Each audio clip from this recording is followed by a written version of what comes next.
sua Bíblia em Mateus capítulo 8, hoje nós vamos falar sobre algumas escolhas da fé.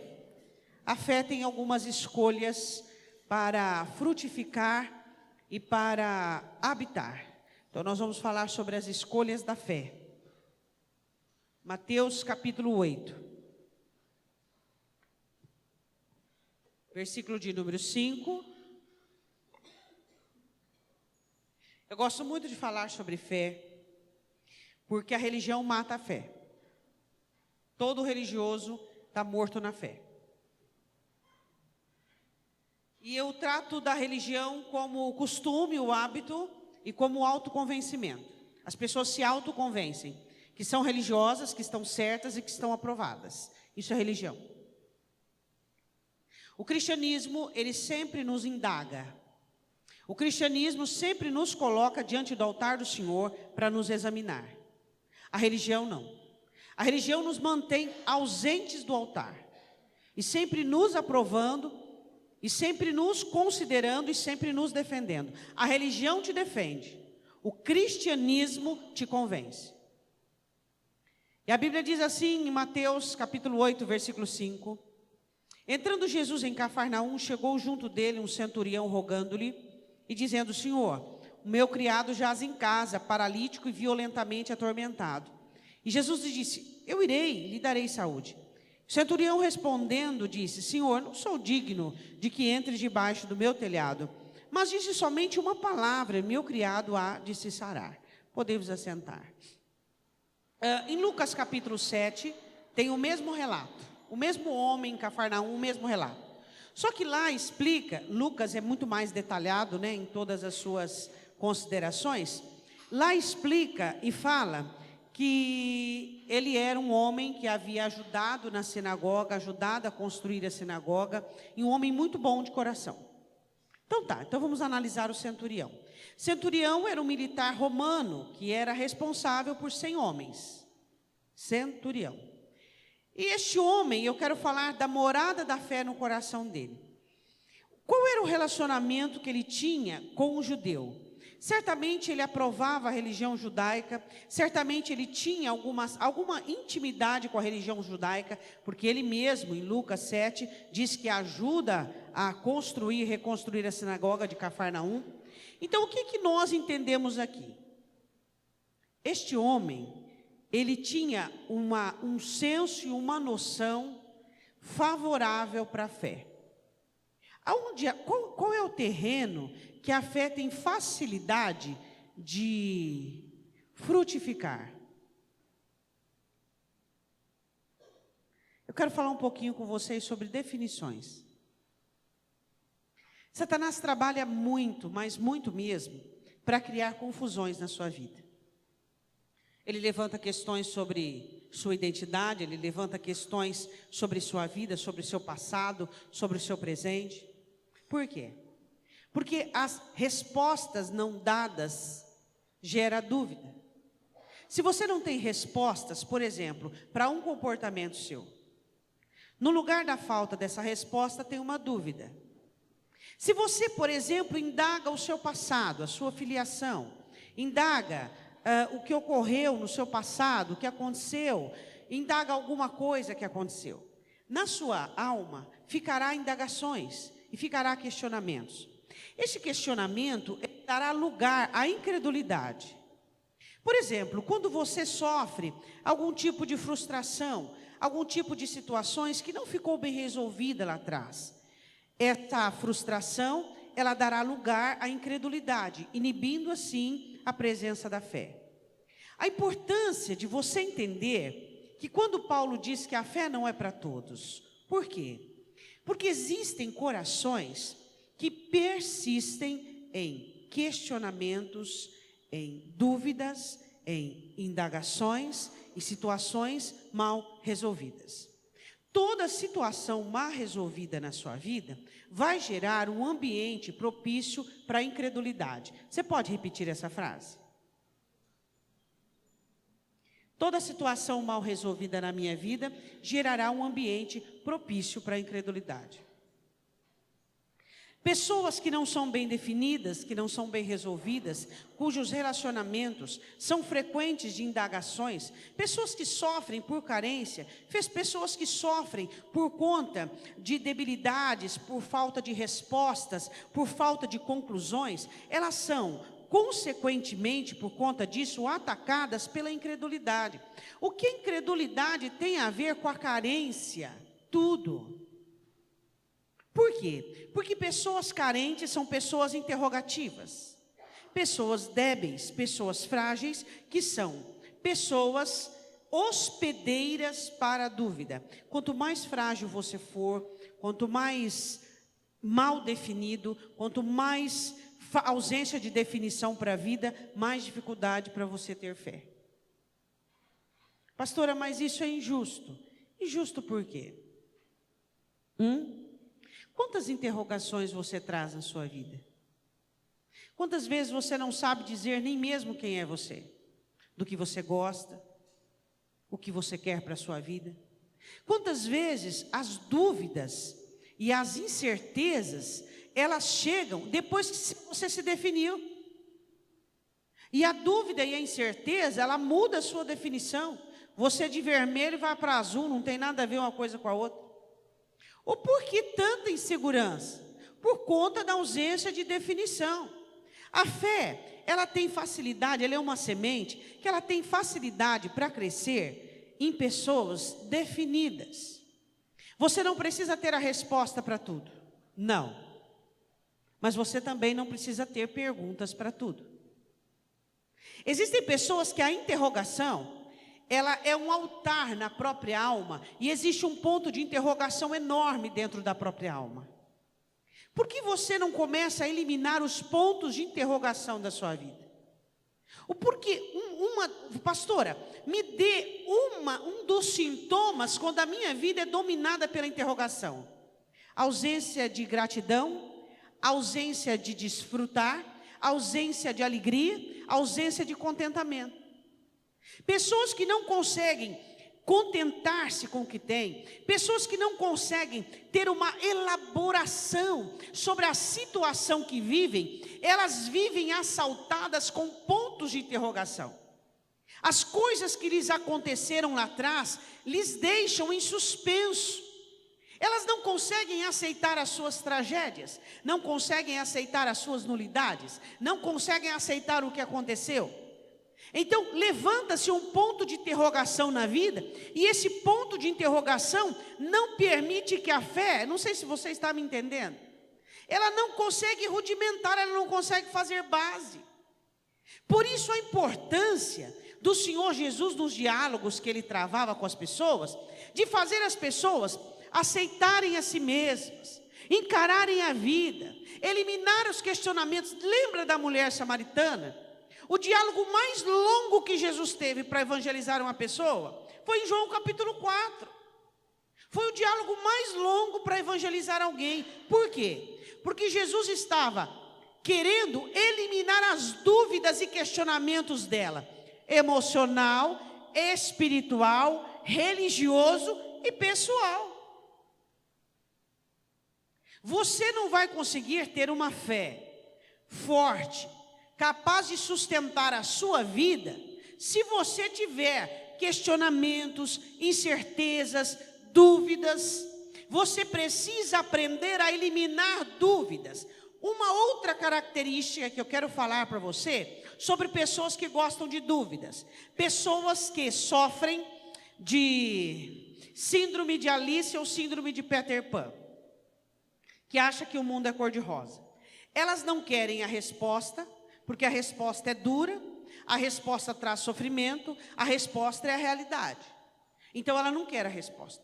Ela opta pela incerteza do que pela verdade. Ora, não me ama. Ah, mas eu não posso com isso, onde já se viu? Ora, não te ama, pronto. Qual é o problema? São todas as pessoas que são capazes de amar? Ora, esse relacionamento é baseado em interesse. Custa chegar a essa conclusão? Não existe amor, existe interesse. Não existe amor, existe troca e barganha. Então, existem algumas pessoas que elas ainda continuam com suas dúvidas, com seus questionamentos. Será que não dá? Será que não vai ser? Será por quê? Porque elas preferem a dúvida e a incerteza, não levando em consideração que isso definha o caráter, e sem caráter não dá para ter uma fé robusta. Pergunta para o seu irmão, o que a fé tem a ver com caráter? Tudo. Tudo. Tudo. As dúvidas e questionamentos definham o caráter. Sem caráter não dá para ter fé. Não dá. Então o que eu e você precisamos entender, que realidade é realidade, não se floreia a realidade. Realidade é realidade, não se enfeita a realidade. Então a realidade é dura, mas você prefira uma realidade dura do que uma incerteza macia, porque essa maciez vai definhar você. Por que às vezes você procrastina uma situação da sua vida? Você já está com a definição correta, tá? Não, eu tenho que fazer isso. O que te impede de fazer? Suas mazelas, suas feridas, seus complexos, sua timidez. Poxa vida, quantos anos você tem? Será que não dá para você perceber que quando você procrastina uma situação que já foi definida, você está trazendo danos? É a mesma coisa que você criar uma cobra amarela. Cobra amarela, ela não tem veneno, mas ela te mata no aperto. Um dia ela vai te matar. Você mantém uma situação ruim, sabendo que você precisa dar uma definição para aquilo, e a situação vai piorar. Por quê? Porque Deus já te deu o start, ó, arruma isso aí, conserta isso aí, faz o que você tem que fazer.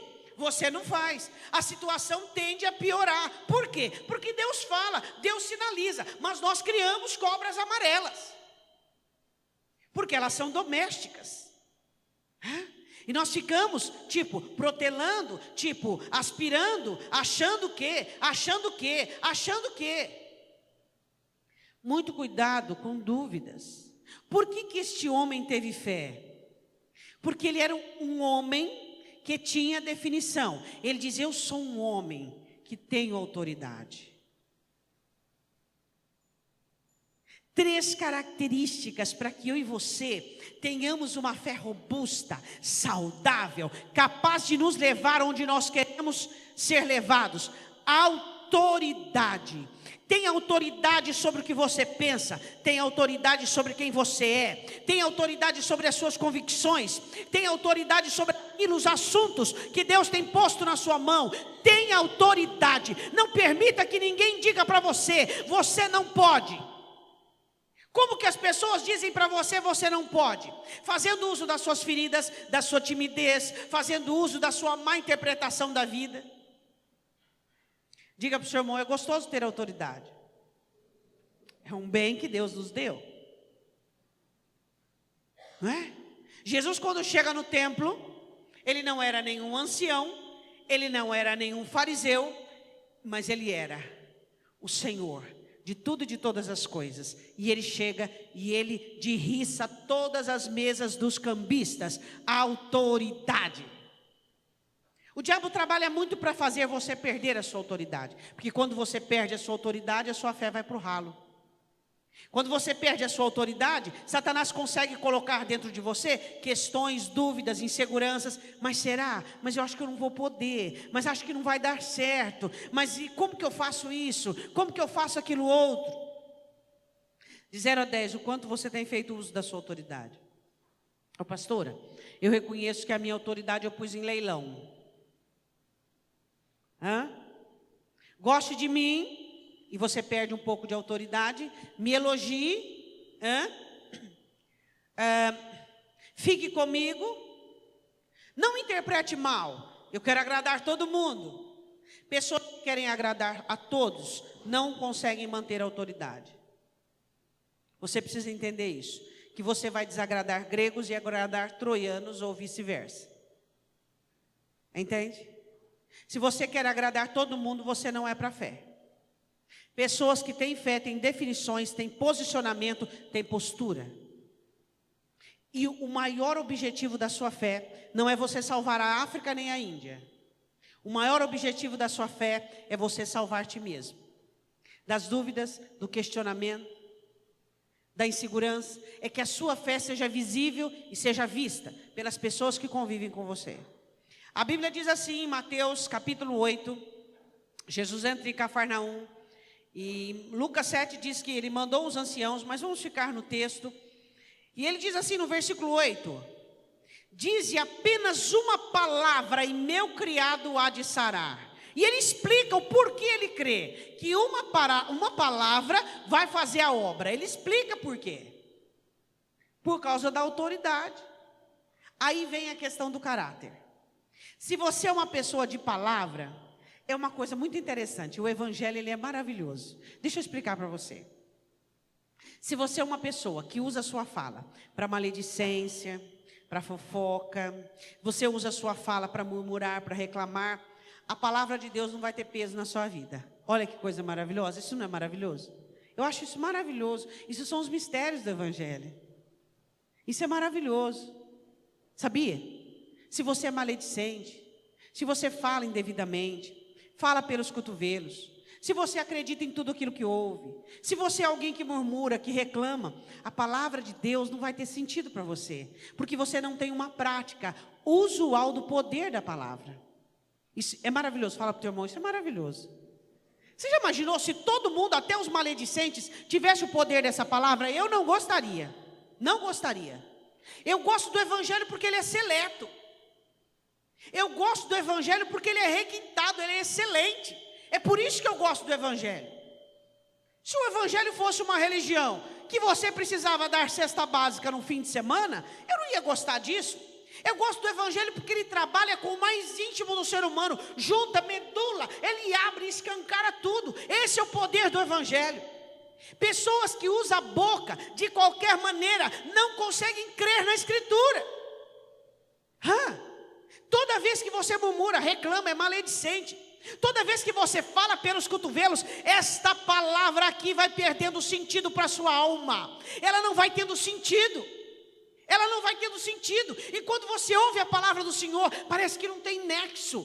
Parece que não tem muita congruência na sua vida. Mas quando você ama a palavra de Deus. Mas quando a sua palavra é sim, sim, não, não. Você não se mete em conversinhas, você não se mete em questões, você é alguém definido, alguém equilibrado, alguém que sabe o que fala, alguém que diz e assume e vai até o fim. Quando Deus diz para você e fala contigo, você diz, é isso aí, Deus.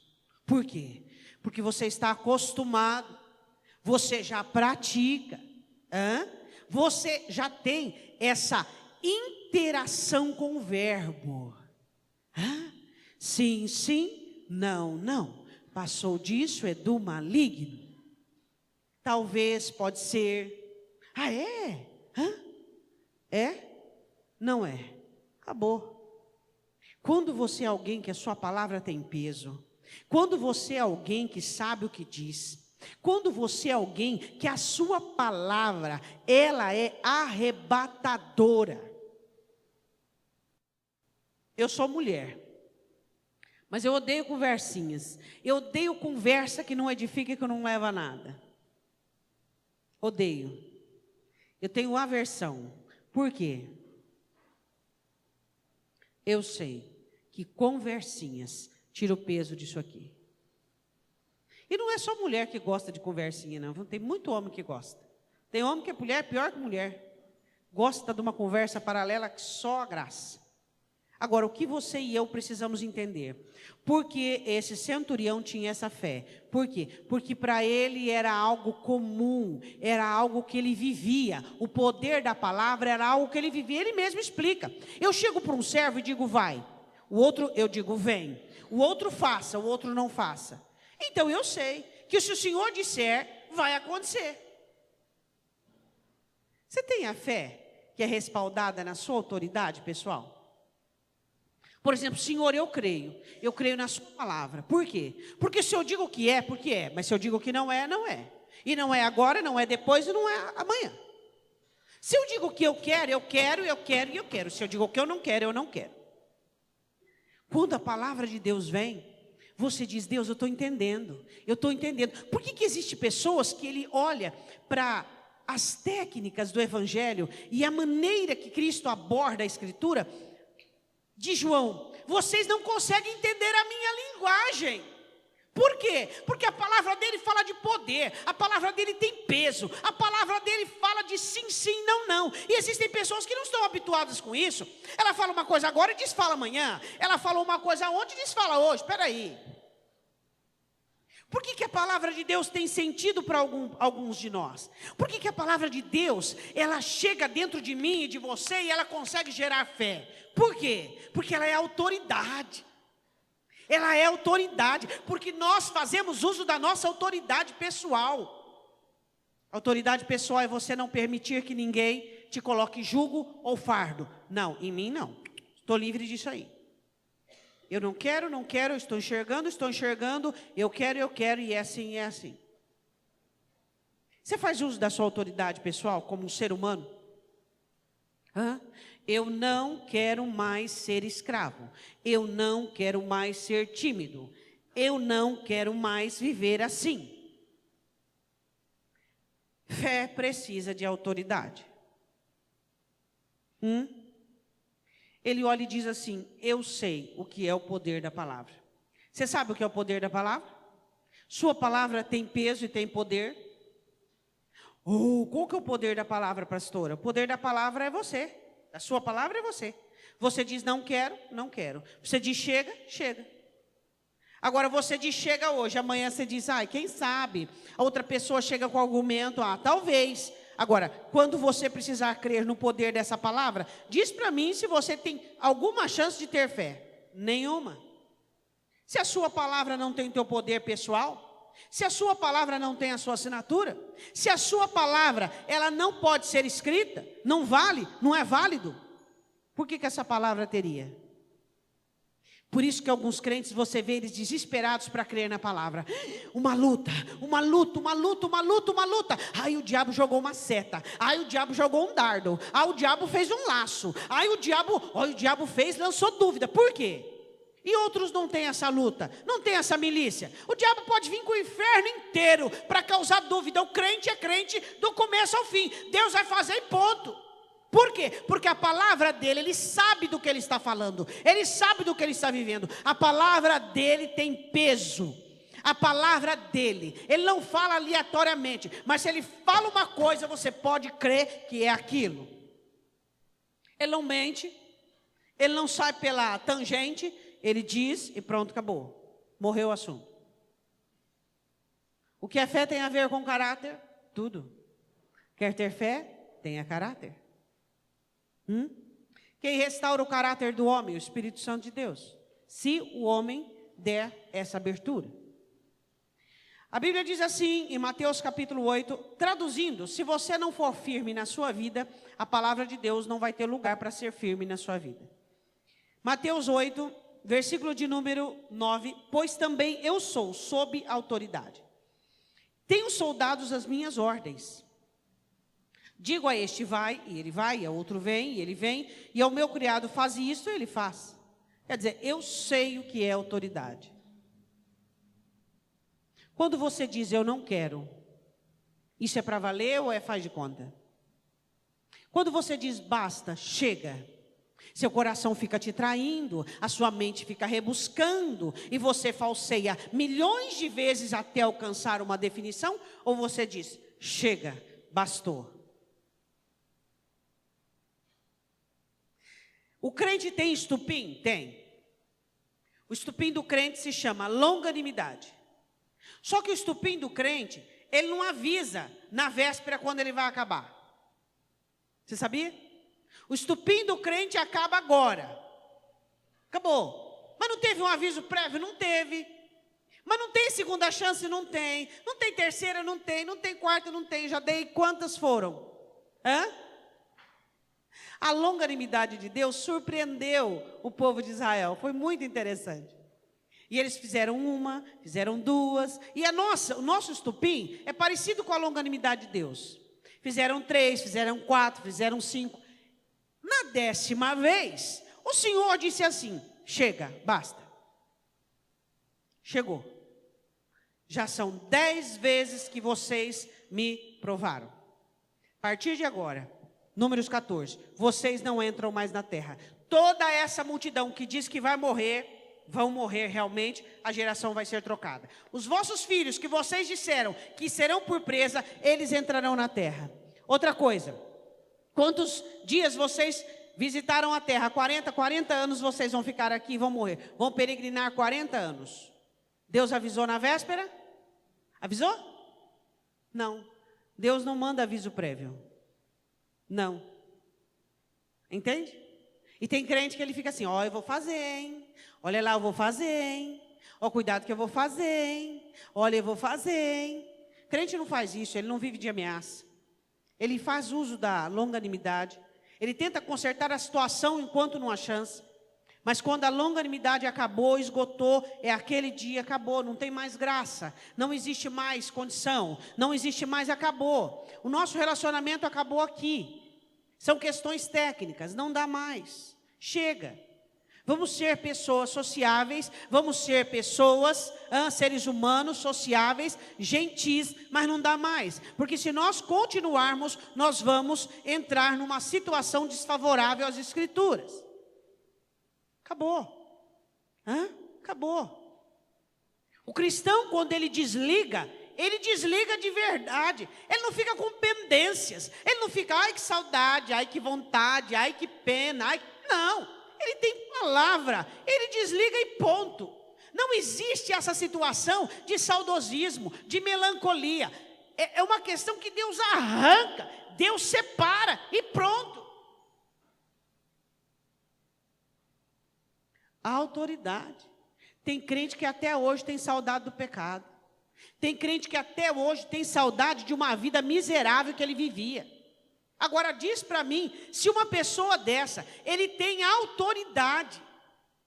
Se uma pessoa dessa tem autoridade sobre os sentimentos. Se uma pessoa dessa tem autoridade sobre a vida. Às vezes você fica dizendo o seguinte, eu precisava de um anjo enorme para combater esse demônio enorme que me persegue. Não, tudo que você precisa é de autoridade. O que Deus te deu? Um casamento? Tem autoridade sobre esse casamento. Agora não é hora de falar. Agora não é hora de eu fazer isso. Agora não é hora de eu agir assim. Deus te deu os filhos, estão debaixo do seu governo. Deus te dá autoridade. Agora é hora de eu fazer assim. Agora não é hora de eu fazer. Deus te deu um trabalho, tem autoridade sobre esse trabalho. Deus te deu uma mente, tem autoridade sobre a sua mente. Agora a sua mente pensa milhões de besteiras e você acha que não vai acabar fazendo essas besteiras. Deus te deu um coração, tem autoridade sobre o seu coração. Respalda a sua alma de autoridade. Tenha definições na sua vida. Tá, tudo bem, deixa eu analisar. Por que eu não quero mais? Deixa eu ver se eu estou dentro da Escritura. Deixa eu ver se eu estou dentro da palavra. Deixa eu ver se eu tenho dispensação para isso. Não tenho. Eu plantei, isso é colheita, eu busquei, batata quente, sou eu que descasso. Acabou, morreu o assunto. Você não tem dispensação, você não tem reserva, você não tem. Por quê? Porque tem crente assim, vou te explicar. Ele vem do mundo estrupiado. Aí ele vem para Cristo achando que ele vai se livrar das batatas quentes dele. Enquanto não virar purê, você vai ter que comer o purê temperadinho. Ele acha que ele quer se livrar. Agora eu estou convertido, se livrar. Peraí, você tem dispensação. Você tem reserva? Não, peraí, foi eu que busquei com a minha mão. Eu não sou lá aquelas coisas que eu estou pensando. Também sou cheio de defeito. Quero descartar essa pessoa aqui. Essa pessoa tem defeito, mas fui eu que busquei. Fui eu. Não existe nenhuma situação de violência física. Não tem nada na Escritura que venha descaracterizar. Então tá, então eu vou ter que aguentar até fazer o purê. Simples. Aí acontece o seguinte, decidiu? Definiu pela Escritura? Tá. Então assim, não vai murmurar, não vai reclamar, não vai ficar abatido. Por quê? Porque tem crente que ele sabe que ele tem que passar por aquela situação. Ele sabe que ele tem que passar pelo deserto, pelo vale. Ele sabe que ele tem que aguentar mais cara feia, mal-humorado, abatido, um dia de cama, outro dia eufórico, e assim vai sucessivamente. Espera aí, você e eu temos que ter autoridade sobre as nossas definições e sobre as nossas decisões. Pastora, mas a minha alma é uma coisa impressionante, diabólica, ela é involuntária. A sua alma é involuntária porque ela é mimada. A hora que eu vejo, a minha alma já fez. A hora que eu vejo, eu já quis. A hora que eu vi, eu já falei. A hora que vi, já aconteceu. Sua alma é mal educada, indisciplinada. É uma criança infantilizada que não tem regra nem disciplina. Dê regras. Dê disciplina a ti mesmo. Dê disciplina. O que aquele homem entendia? Ele entendia de autoridade. O que você entende de autoridade? O que você entende de autoridade? Hoje você olha nos lares, os filhos mandam nos pais, os filhos enganam os pais, né? Uma conversinha boba, um carinho, um sorrisinho de lado, pronto, o bobão já caiu, a bobona já caiu. Peraí, né, irmãos? Peraí. O cidadãozinho ali, a cidadã, seja criança ou adolescente, é um ser caído, precisa de Jesus, sabe mentir, sabe enganar como ninguém. Agora, o que você precisa entender? Que você é adulto, você tem Deus, e você precisa presidir sobre aquela situação. Você precisa ter autoridade para aquilo. Aí nós queremos ficar repreendendo Satanás, porque não vamos buscar autoridade. A Bíblia diz que nós, em Cristo, podemos ter aquilo que Satanás roubou de nós. Você lembra o que Adão perdeu no Éden? Adão perdeu a autoridade. Um filho dele matou o próprio irmão. Nem no lar de Adão tinha autoridade. Mas Cristo veio reverter essa situação. Você tem autoridade. O filho, não vou fazer, não vai fazer, então você não vai ter. Você não vai me ter. Você não vai me enganar com seus sorrisinhos de canto de boca. Você não vai me enganar com suas peripécias emocionais. Sabe, irmãos, os cristãos têm perdido a autoridade. E pessoas que receberam de Deus autoridade, que não fazem uso dela, existe anarquia. A anarquia se instala quando as pessoas que receberam autoridade não fazem uso dela. Se você consegue entender isso, se você percebe, Deus te deu autoridade, e aí você fica sustentando situações, sustentando questões por timidez, por condenação, por ferida, por fraqueza, isso não agrada a Deus. Defina a sua vida. Sim, sim, não, não. Se é sim, não reclame, não murmure. Se é não, sem saudosismo, sem melancolia. Quebrou, apartou. E é o seguinte, crente, a longanimidade dele, ela não dá aviso prévio. No dia, você fica sabendo que esgotou a última gota. Acabou. Ele não fica com chantagem, ele não fica dizendo, o dia que eu for embora, hein? Nada disso. Ele faz o seu melhor, ele luta, ele batalha, ele busca, ele procura reconciliação, ele faz e ele luta. Quando a graça elimina, acabou, morreu, saiu. Diga, eu estou entendendo. Então não leve a sua vida de uma maneira frívola. Não leve a sua vida de uma maneira de qualquer jeito.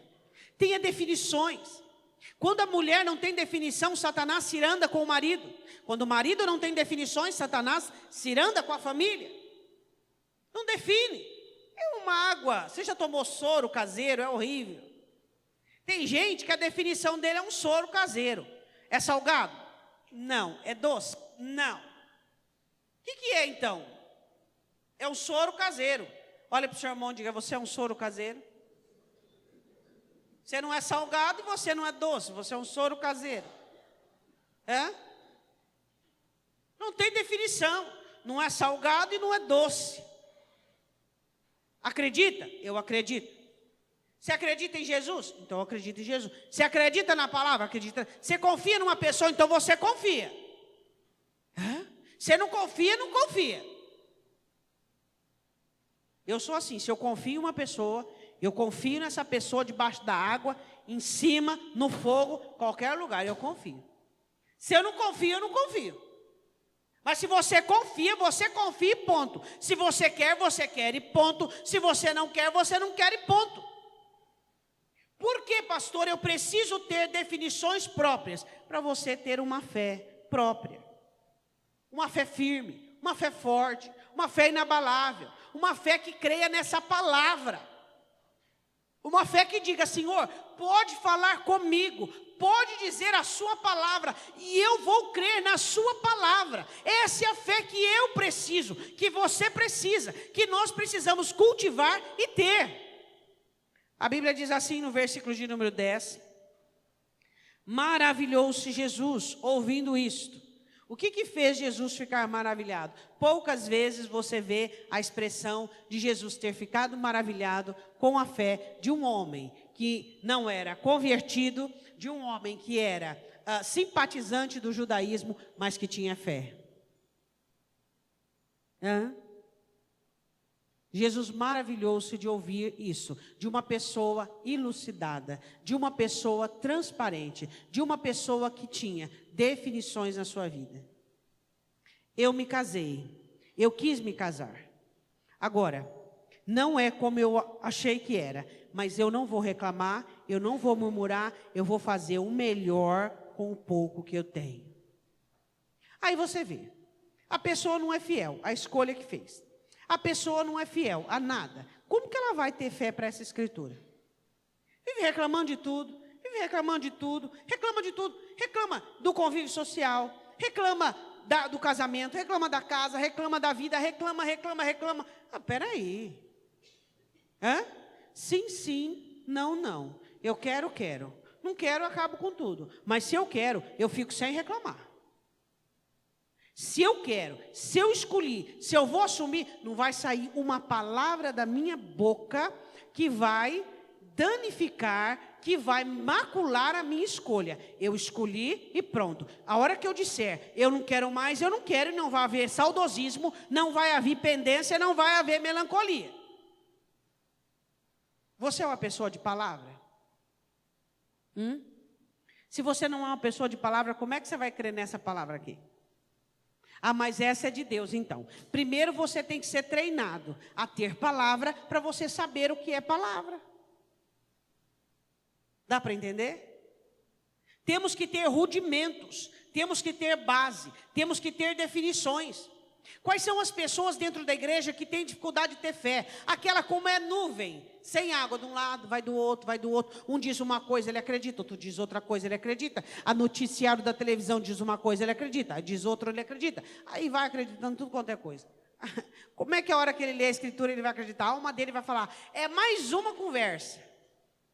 Agora, se a sua alma está treinada a ter definições positivas, centradas e equilibradas da sua vida, quando a palavra de Deus disser para você, não se turbe o vosso coração, você tem que crer. Se você crer, você vai prevalecer. Ele segura aquilo no coração, ele diz, é isso aí, Deus, ninguém vai tirar isso da minha alma. E ele crê, e ele professa, e ele profetiza, e ele ministra, e vem vendaval, e vem temporal, e vem o que for, e ele crê, e a fé dele vai levar a acontecer.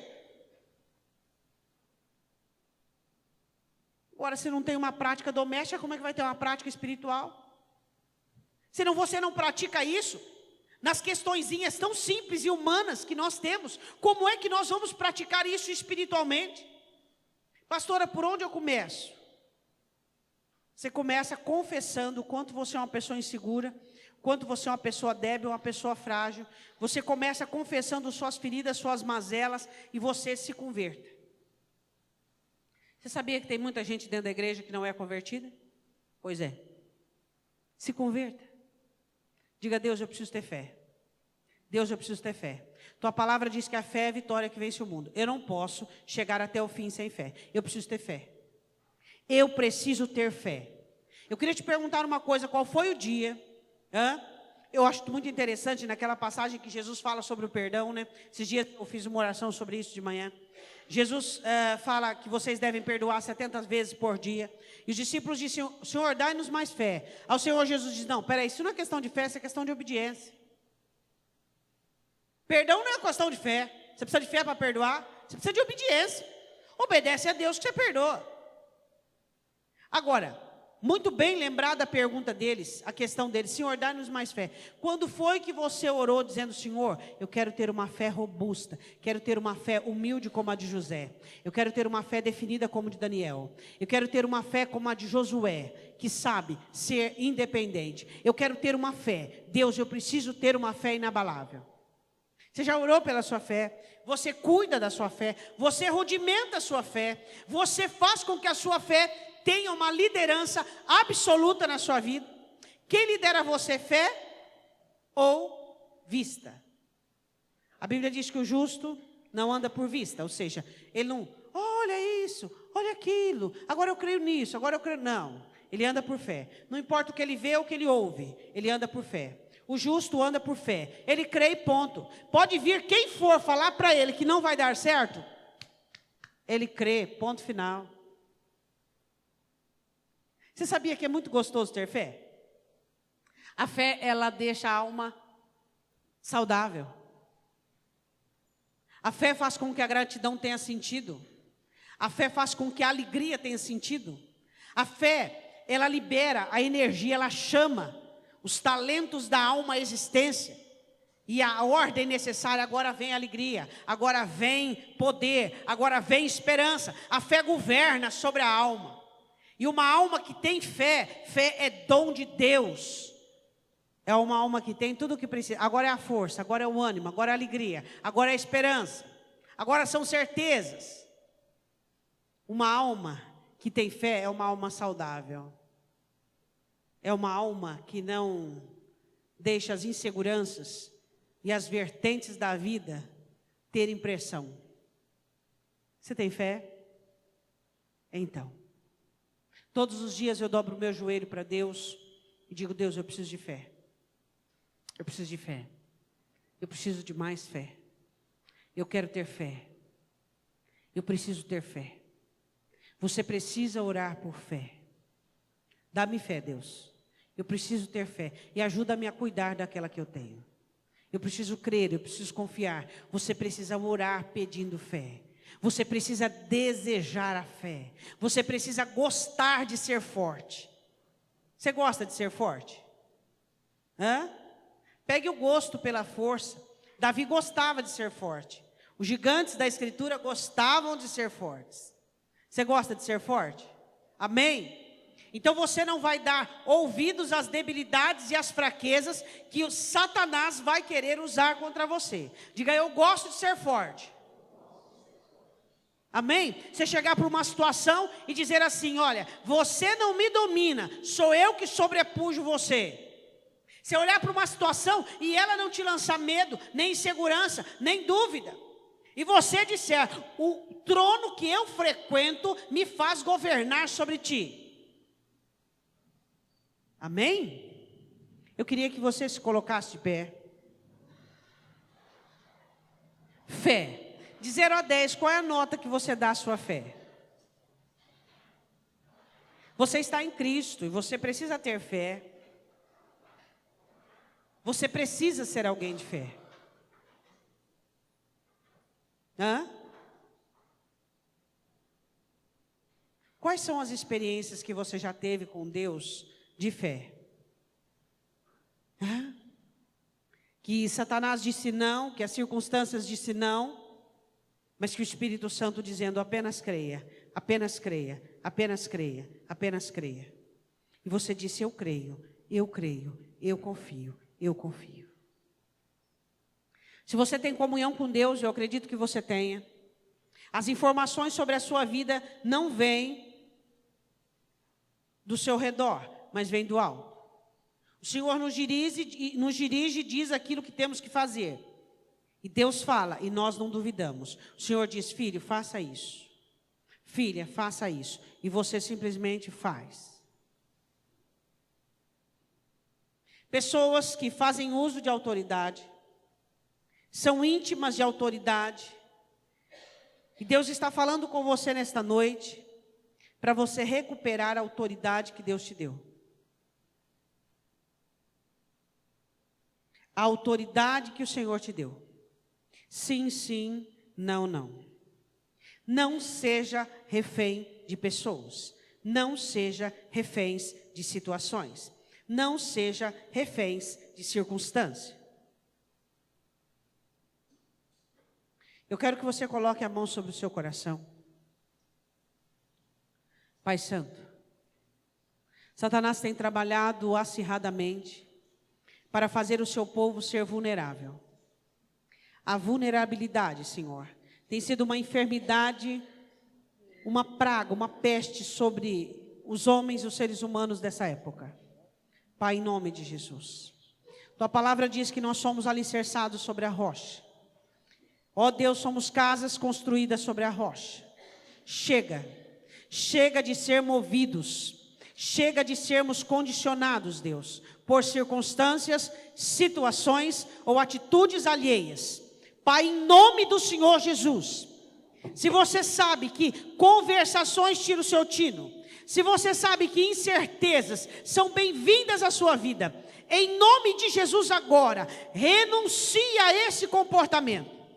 Diga ao Senhor agora: Senhor, a partir deste dia, a minha alma vai se apegar à fé. Eu quero ter uma fé inabalável, robusta. Deus, eu não vou me ater às circunstâncias, às situações. Eu não vou permitir, meu Pai, que os meus olhos definam, que os meus ouvidos definam no que eu creio, mas o Teu Espírito Santo vai ministrar na minha alma aquilo que eu preciso ter.